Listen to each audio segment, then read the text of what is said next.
Reporting from the CNN International Newsroom at the CNN Center, I'm Carl Azuz for CNN 10. Thank you for starting your week with us. Several states along the U.S. Gulf Coast are cleaning up from Hurricane Nate. The storm's first landfall in the country was near the mouth of the Mississippi River in southeast Louisiana. That was just after midnight Sunday. Its second landfall was in Biloxi, Mississippi, Sunday morning. It was a Category 1 hurricane then, though it's since been downgraded as it moved inland and weakened. Nate's the third hurricane to hit the continental U.S. in 6 weeks. Its 85-mile-per-hour wind speeds at landfall were much weaker than those of the Category 4 hurricanes Harvey and Irma. But Nate still caused flooding along the Mississippi coast. It prompted warnings about storm surge, the rise of ocean water blown ashore by a hurricane, and it knocked out power to tens of thousands of Americans. U.S. President Donald Trump declared emergencies in Louisiana, Mississippi, Alabama, and Florida. What that does is speed up the process of getting money and help to those who need it. Before it hit the U.S., Nate killed at least 28 people across Costa Rica, Nicaragua, and Honduras and caused flooding and mudslides.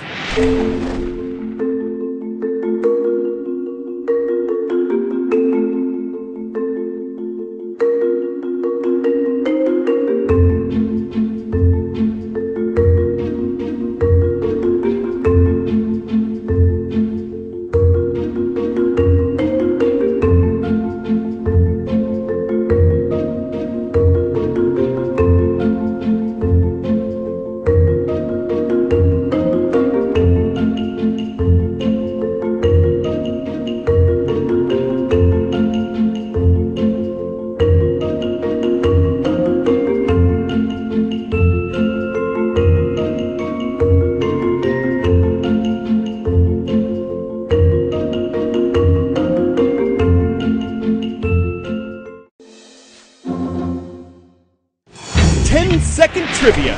Which of these countries does not share a border with North Korea? China, Russia, Mongolia, or South Korea?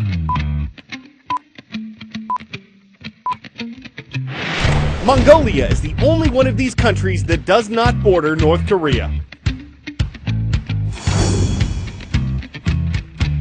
International government officials are keeping a close eye on North Korea. October is the month when its Communist Party was founded back in 1945, and South Korea believes the North may be planning some provocative actions around the upcoming anniversary. That's according to the Reuters news agency. Another country that could factor in here is China. It's North Korea's closest ally. It also shares a border with the country. And when it comes to North Korea's nuclear tests, the ripple effects don't always stay inside North Korean territory. The nuclear test on September 3rd was North Korea's largest to date. It triggered an earthquake, and international reaction was swift. The UN Security Council passed new sanctions. Donald Trump threatened to completely destroy North Korea, and Kim Jong-un warned his next test would be over the Pacific Ocean. But at the exact moment of this latest test, the people in the Chinese city of Yanji, just 120 miles from the test site, didn't know about the nuclear blast or the international outcry that would follow. All they knew was that the earth was shaking. Is this an earthquake in my apartment? Hundreds of thousands of people felt the physical repercussions of a nuclear test without knowing at first what it was. Many rushed outside to safety. This is where you were when the earthquake happened. This man, a butcher, was asleep in his bed. So were you scared? All of a sudden, everything began shaking back and forth. So I ran outside, and everyone was saying it was an earthquake. I had no idea what was going on. An entire city thinking the same thing, though collectively about to connect the nuclear dots. Everybody came in and said it was an earthquake. A bit later, we realized it was from the North Koreans. Wang Xiu-chun runs a restaurant in town where conversations have lately focused on Kim Jong-un's nuclear program and what it could mean for them. I'm worried about the radiation. It could really hurt us. Concerns over radiation escaping from the test site have increased with each explosion. Some experts have suggested that the mountain at the site could even collapse, spewing deadly radiation into the air and quickly across the Chinese border. China says it has not detected anything of the sort and that its military keeps a vigilant watch over air quality levels. But in Yanji, for some parents, it's of little comfort. I have a 4-year-old daughter. These tests could make buildings collapse. There could be radiation. I'd like to move to Beijing or Shanghai, but I don't have the money. So it's fair to say that people are more nervous about the constant nuclear activity going on not that far away from here. But there's also this kind of pervasive sense that, well, there's not much we can do about it, and we still got to pay the bills, we still got to take the kids to school, so life goes on, right? So the restaurants are still open, there's still outdoor recess, and new buildings are going up, even if they might be shaken by another nuclear test soon. A concerted effort to look past a problem that's becoming increasingly hard to ignore. Matt Rivers, CNN, Yanji, China. Since 2015, about 100 young people have had the chance to work with the Lost Angels Children's Project. It's an after-school program in Lancaster, California, where kids can learn how to restore classic cars. But because its founder, Aaron Valencia, traveled a rough road before finding his way out, he's able to teach them about more than car restoration. When I look back at my life, a lot of it is about stability. Not having stability took me down. I was a smart kid. I had a good heart.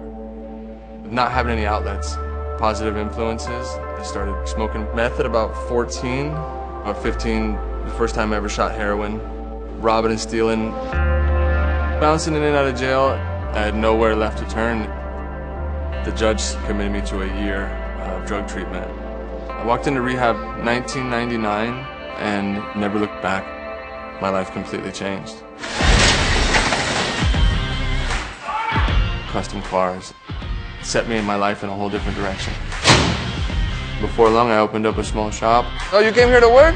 That's what I like to hear. Kids were kind of gravitating towards the shop to see what was going on. What's up, bro? How are you? So it was like, let's have them come here and they can actually learn a trade, learn a lesson, learn something to better their life. We gotta take the bumper brackets off. We gotta paint the brackets, clean the bumpers. We got a lot to do. We cater to foster at-risk and low-income youth in the community. This is the rear, so this would be driver's side, right? Teach them how to read a tape measure. Fractions, nuts and bolts, wrenches, just the basic safety and tools. Then we take those skills to an actual classic car. We gotta pull this thing out nice and slow, okay? This year we're working on a 1958 Chevy Apache pickup truck. And the kids have started from ground zero. They've been here doing all the body work. Going down. The wiring, the fuel system, carburetor. I'm digging on the color. Look at it. No crazy cut lines in it, nothing. It looks great. The whole time they're working, we're dropping little bits of knowledge on how to make the right decisions in life. We're not looking for perfection, we're just looking for better than yesterday. Talking about peer pressure, drugs, life experience, the stuff that they're going through. They're learning, they're somewhere positive. It was a win for all of us. I got 4 done. Perfect, man. Thank you, guys. Throughout the year, we sell raffle tickets for our charity bill giveaway. It goes back in to keep the program going. Chance to win a free car! One of the highlights is actually being at the show. Are you guys ready to roll? Come on, man, let's hear it. Yeah! They're getting the accolades that they deserve for the time and effort that they've put in. That's you, bro. This is something that they belong to forever. If any of you guys ever thought that maybe you're out there in this world alone and nobody's got your back, there's a lot of people who got your back right now. I, like a lot of my kids, had to grow up fast. 2151. I'm just trying to be someone who sees where they're at right now and what they're going through and offer a bit of stability.